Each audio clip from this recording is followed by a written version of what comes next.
Ассалаумағалейкум, құрметті ағайын. Бүгін мен сіздерге ақ көңілді ақ арманым деп басталатын әнді үйрететін болам. Ақ көңілді ақ арманым. Міне бірінші сандар арқылы ең оңай әдіспен тартасыздар. Бірінші былай тартасыздар, міне. Ашық астыңғы міне қыл бар ғой, содан былай тартасыздар. Бас бармақпен. Бірлет тек қана.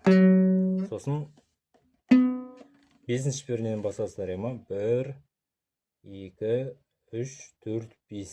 Міне 5-ші перне. Қағыз төмен былай. Жаңағыдай бірлет. Сонда 2 қағыз болады. Ақ көңілді. Әрі қарай 7-ші перне.